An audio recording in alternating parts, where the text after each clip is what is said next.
तो शहर संग्राम नेताजी लाइव में आज हम हैं रायगढ़ में, और रायगढ़ ये शहर के साथ ही एक और नाम जुड़ता है ओपी चौधरी का। तो हमारे साथ हैं इस समय कैबिनेट मंत्री ओपी चौधरी, जो रायगढ़ के विधायक हैं, और रायगढ़ की कमान इस समय इनके हाथ में है। तो जिस शिद्दत के साथ आप रायगढ़ का चुनाव देख रहे हैं, जिस शिद्दत से आप लगे हुए हैं, तो क्या लगता है कि ये शहर के प्रति लगाव है या फिर अपने विधानसभा क्षेत्र के प्रति लगाव है? किसी भी शहर में जब रहते हैं विश्वेश जी, तो ज़रूरी होता है उसके विकास। जैसे मैं बार बार बोलता हूँ कि भाई एक ही राजनीति, विकास की राजनीति। हमने नारा दिया है इस चुनाव में नगर निगम क्षेत्र में। तो विकास की राजनीति अगर हम करना चाहते हैं तो स्वाभाविक रूप से जितने ज़्यादा विकास के रेल में इंजन रहेंगे उतना ज़्यादा वो फास्ट रेल चल पाएगा। तो मैं यही कहना चाहता हूँ, पहला चीज़ कि भाई दिल्ली में आदरणीय मोदी जी का बड़ा इंजन है, रायपुर में विष्णुदेव साय जी का एक बड़ा इंजन है, और रायगढ़ नगर निगम में भी एक तीसरा इंजन लगेगा तो रायगढ़ के विकास को एक नई रफ्तार मिलेगी। मैं तो लोगों के बीच भी अपील करता हूं कि कांग्रेस को वोट दे के इस बार अपना वोट व्यर्थ ना करें, बेकार ना करें, क्योंकि यहाँ भारतीय जनता पार्टी आएगी तो एक अच्छी फ्रीक्वेंसी के साथ, बिना कोई लेग पुलिंग की पॉलिटिक्स के साथ अच्छे से विकास प्रक्रिया को हम आगे बढ़ा पाएंगे। तो इसलिए ज़रूरी है कि वार्डों में भारतीय जनता पार्टी के पार्षद ज़्यादा से ज़्यादा जीतें। हर जगह वार्डों के विकास की दृष्टि से भी वो ज़रूरी है, और शहर में नगर निगम में महापौर हमारे भारतीय जनता पार्टी का बने तो एक तीसरा इंजन रायगढ़ को मिल पाएगा और विकास की प्रक्रिया बहुत तेज हो पाएगी। अच्छा सर, वैसे तो हर चुनाव महत्वपूर्ण होता है, लेकिन एक व्यक्ति के लिए जो उस शहर का निवासी होता है उसके लिए ये महापौर इलेक्शन या नगरीय निकाय के इलेक्शन बहुत महत्वपूर्ण होते हैं, क्योंकि उस शहर से उसका एक अलग तरीके का लगाव होता है जी। तो मैं जानना चाह रहा हूँ कि रायगढ़ से आपका किस तरीके से रिश्ता रहा है, कैसा लगाव, क्या भावनाएँ जुड़ी हैं इस शहर से? रायगढ़ से यहाँ 17 किलोमीटर दूर मेरा गाँव है।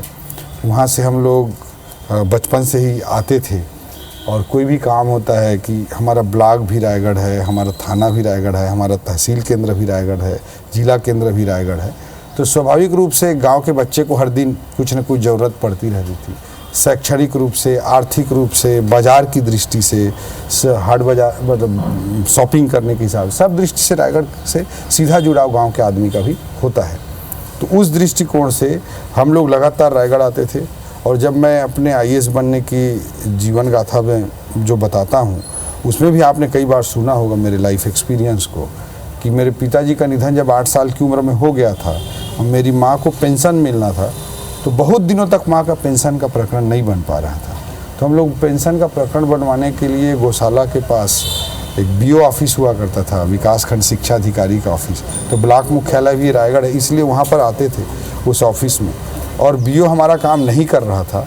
फिर एक दिन कलेक्ट्रेट गए, और कलेक्ट्रेट में कलेक्टर ने DO को, डिस्ट्रिक्ट एजुकेशन ऑफिसर को बहुत डांटा, और उसके बाद माँ का काम, पेंशन का काम हो गया। तो उस समय बड़ी मुश्किल से 11 साल का था, और उसी समय मेरे मन में आया कि भाई कलेक्टर बनना चाहिए, और एक भाव जगा। वहीं दूसरी ओर मैं बताना चाहूँगा कि जब मैं 8वीं 9वीं 10वीं में पढ़ता, 9वीं 10वीं में पढ़ता था, तब IAS तैयारी करनी थी, तो मैगजीन खरीदनी होती है, सिविल सर्विसेज क्रॉनिकल, प्रतियोगिता दर्पण, CSR, कंपटीशन सक्सेस रिव्यू, इस तरह के जो मैगजीन होते थे, उस तरह के मैगजीन्स को खरीदने के लिए मैं रायगढ़ आया करता था। पॉलिटेक्निक कॉलेज के सामने एक ठेला होता था, उससे ख़रीदा करता था। कल ही मैं ऑक्सीजोन में हम लोग घूम रहे थे, जो ऑक्सीजोन बनवा रहे हैं त्वारी बाज़ार, ऑक्सीजोन भी वहाँ बन रहा है, बाज़ार भी वहाँ बन रहा है। तो वहाँ पर जब हम लोग खड़े थे तो मैं बोल रहा था कि इधर से आते थे बचपन में, और इधर से ऐसे हम लोग क्रॉस करते थे।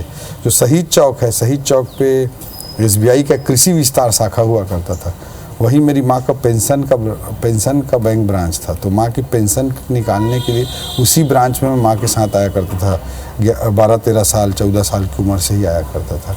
तो इस तरह से यहाँ के चप्पे चप्पे से आपकी यादें जुड़ी हुई। तो थोड़ा सा अगर मान लो शहर में चले आपके साथ में, तो कुछ वो हो जाए। तो हाँ, ये सब नटवर हाई स्कूल यहीं पर है, जो रायगढ़ का सबसे पुराना और सबसे प्रमुख स्कूल है। मेरे पिताजी का, मेरे चाचा का एजुकेशन भी इसी में हुआ था। उनके समय में यहीं पे पढ़ाई करते थे मेरे पिताजी, मेरे चाचा जी। और हमारे गांव में जितने भी यूथ होते थे, और अभी भी, वो लोग डिस्ट्रिक्ट हेडक्वार्टर के नाम से कॉलेज पढ़ने के लिए, वहीं डिग्री कॉलेज में मैक्सिमम लोग आते थे। मैं तो भिलाई चला गया था 12वीं के बाद, बट मैक्सिमम लोग यहीं के कॉलेज में पढ़ाई करते थे।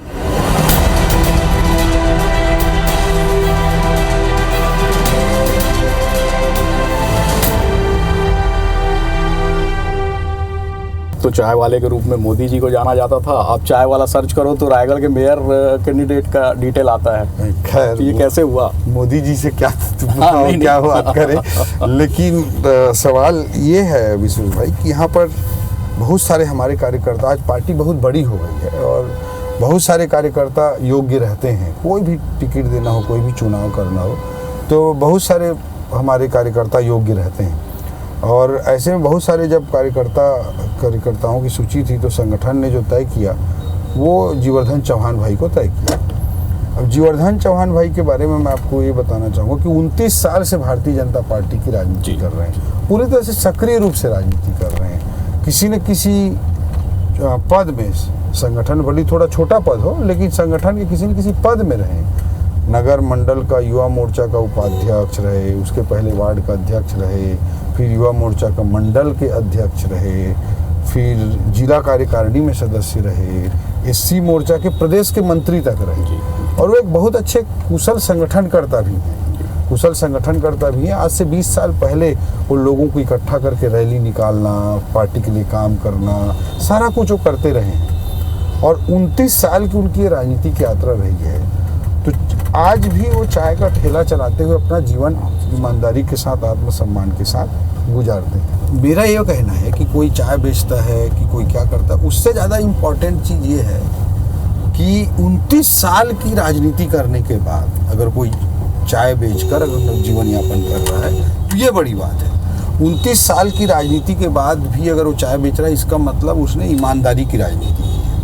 अगर कुछ इस बीच में 15 साल भारतीय जनता पार्टी की हमारी सरकार रही, अगर कुछ उसको उल्टा सीधा फेवर लेना रहता तो आज 4 मंजिल 5 मंजिल के बंगले में रह रहा होता, कोई और काम कर रहा होता। यहाँ पे इतना औद्योगिक जिला है, कोई कोयले का काम कर रहा है, कोई ट्रांसपोर्टिंग का काम कर रहा है, कोई साइडिंग चला रहा है, कोई कुछ कर रहा है। तो ये सारी स्थिति में भी अगर वो चाय का ठेला 29 साल की राजनीति के बाद चला रहा है तो बड़ी बात ये हो जाती है कि वो एक ईमानदार राजनीति करता है। और उनकी जो छवि है, सहज, सरल, विनम्र, हर एक से एक अच्छे संगठन करता है। कभी भी कोई कार्यक्रम हो, लोग उनके पीछे आते हैं। तो एक अच्छे संगठन करता, एक अच्छा कार्यकर्ता, 29 साल की राजनीति कर रहा व्यक्ति और ईमानदार व्यक्ति, जो उसका प्रमाणित करता है कि 29 साल बाद भी चाय का ठेला चला। अच्छा, इसमें मेरा एक दूसरा पहलू है जी कि क्या ऐसा व्यक्ति एक लीडर हो सकता है? मैंने कहा आपको कि भाई वो कुशल संगठन करता है, अपने क्षेत्र को, अपने मोहल्ले को, अपने एरिया को हमेशा से वो लीड करते रहे हैं। और आप उनसे मिलेंगे, बातचीत करेंगे तो आपको स्पष्ट रूप से दिखाई देगा कि वो एक सुलझे हुए व्यक्ति हैं। उनको एक अच्छा अनुभव है, लोगों के दर्द को समझते हैं और उसी दिशा में एक संवेदनशीलता के साथ वो काम करेंगे। ऐसा मैं पूरे विश्वास के साथ कह रहा हूँ और सभी लोगों का ऐसा सोच है। जैसे उनके नाम का अनाउंसमेंट हुआ है, पूरे काडर में, पूरे कार्यकर्ताओं में एक जोश का वातावरण है, एक खुशी का वातावरण है।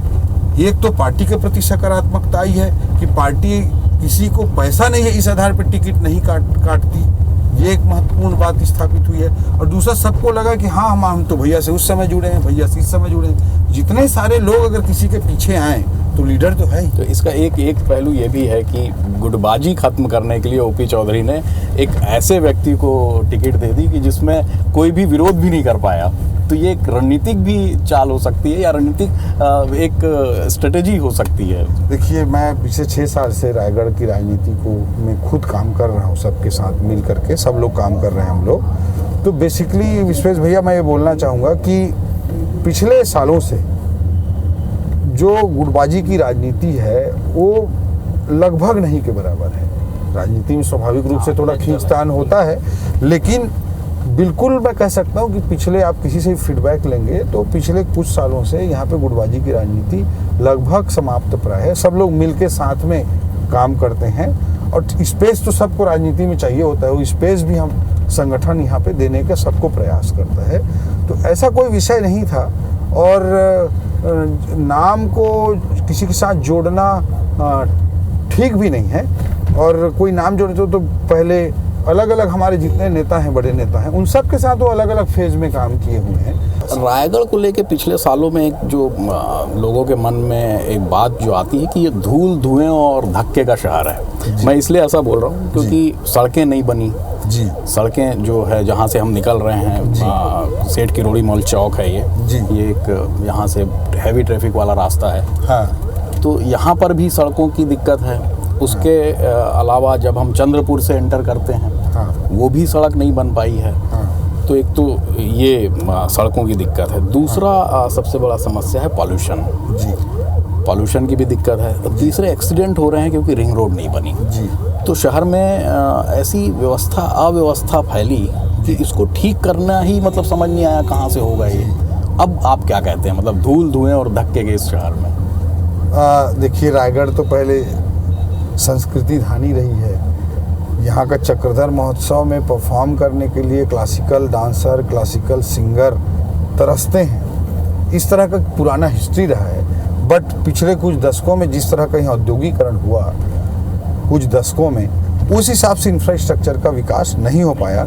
आपके इस बात से मैं पूर्णतः सहमत हूँ और उसके कारण सारी समस्याएं पैदा हुई हैं, इसमें कोई संदेह नहीं है। ऐसी परिस्थिति में अगर 65,000 वोटों से लोगों ने मेरे को आशीर्वाद दिया, भारतीय जनता पार्टी को लगातार यहाँ आशीर्वाद मिल रहा है, हर चुनाव में, लोकसभा चुनाव में भी आशीर्वाद मिला, तो ऐसी स्थिति में मैं यही मानता हूँ कि हम लोगों ने जो चुना है या भारतीय जनता पार्टी पर जो विश्वास किया, इतना बड़ा विश्वास किया, 65,000 की मार्जिन, छत्तीसगढ़ के वोट साइज में बहुत ही बड़ी मार्जिन होती है। तो वैसी स्थिति में हमको विकास की राजनीति करनी है। मैं बार बार सबको कहता हूँ, अपने साथियों को कहता हूँ, कार्यकर्ताओं को कहता हूँ, जनता के बीच में भी कहता हूँ। तो विकास की राजनीति करनी है, हमारा मूल ध्येय है। और पहले चरण में अभी सरकार को 1 साल हुआ है, उसमें बजट सत्र भी आया, लोकसभा की आचार संहिता भी रही, बरसात भी रहा। उसके बावजूद आप रायगढ़ में घूम कर देखे ही होंगे कि किसी भी दिशा में जाएंगे आपको सड़क बनते हुए दिखाई देगा। एक साथ रायगढ़ विधानसभा क्षेत्र में 72 सड़कों का निर्माण एक साथ चल रहा है। 72 सड़कों, PMGSY का, PWD का, नगर निगम का, सबका मिलाएंगे तो 72 सड़कों का निर्माण काम एक साथ चल रहा है। सुभाष चंद्र बोस चौक जो है वो मेन व्यापारिक क्षेत्र है, वो बाजार एरिया है जी। उसके बीच में डिवाइडर बना दिए गए हैं तीनों तरफ सड़कों पे जी। सड़क किनारे जो दुकानें हैं उसकी पूरी पार्किंग वहाँ रहती है। तो इसकी वजह से वहाँ जो जाम कम होता था वो और लगने लगा है। तो इस तरीके की बेतरतीब जो चीज़ें वहाँ पर पिछले कुछ सालों में हुई हैं, उसको लेकर कोई प्लानिंग है रायगढ़ के सेंट्रल ट्रैफिक को सुधारने की? देखिए, मैं मानता हूँ कि जब तक अल्टरनेटिव रूट्स नहीं बनेंगे, flyover, overbridge, underpass, bypass, ring road, इस तरह से जैसे अल्टरनेटिव रूट्स जब तक नहीं बनेंगे तब तक रायगढ़ की व्यवस्था ठीक नहीं हो सकती। और जब ये सब बनेंगे तो अपने आप ट्रैफिक प्रेशर कम होगा और व्यवस्था सुधरेगी।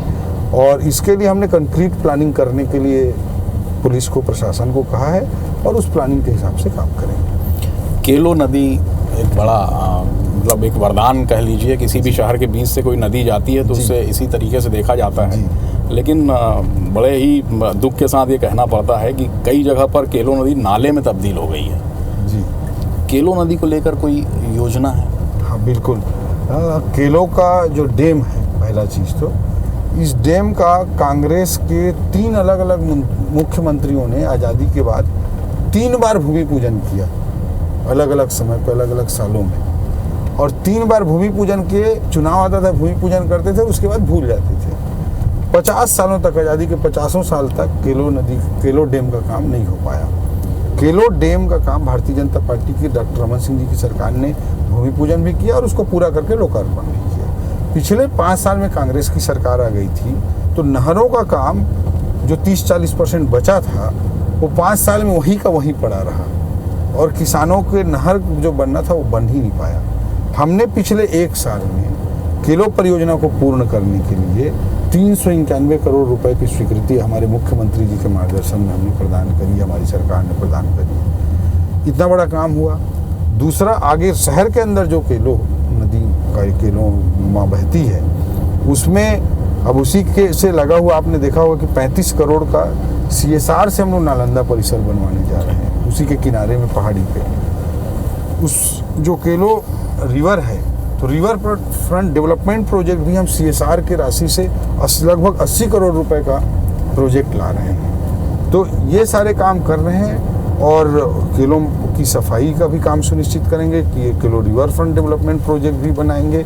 और मैं बोलता हूँ कि एक राष्ट्रीय स्तर का जो एक अपग्रेडेशन काम होता है उसको हम करने का पूरा प्रयास कर रहे हैं। एक बड़ा औद्योगिक क्षेत्र है रायगढ़, कई सारी कंपनीज, अब तो अडानी ने भी अपना एक नया पावर प्लांट ले आया। जी, बड़ा मतलब यहाँ पे लोगों को मिल रहा है, उद्योगों को यहाँ पे ऐसे वातावरण मिल रहा है जिससे वो आ रहे हैं। जी। तो स्थानीय युवाओं को उसमें ऑब्जर्व करने के लिए, एंसिलरीज के लिए कोई ऐसे योजना है? निश्चित रूप से हम उस दिशा में बहुत गहनता के साथ प्रयास कर रहे हैं। जो ITIs हैं उनको कैसे एक्चुअल स्किल सेंटर के रूप में परिणत किया जा सके और इंडस्ट्री की रिक्वायरमेंट के हिसाब से हमारे युवाओं को ट्रेंड करके उनको कैसे हम बेहतर जॉब प्रोवाइड कर सकें, इसके लिए बड़ी रणनीति पर हम काम कर रहे हैं। और हम यही चाहते हैं कि स्किल पर्याप्त हमारे युवाओं का हम करा पाएँ और उनको ज़्यादा से ज़्यादा संख्या में एब्जॉर्ब करा पाएँ। इसके लिए हम काफ़ी इस दिशा में प्रयास कर रहे हैं और इसके रिजल्ट भी आएंगे।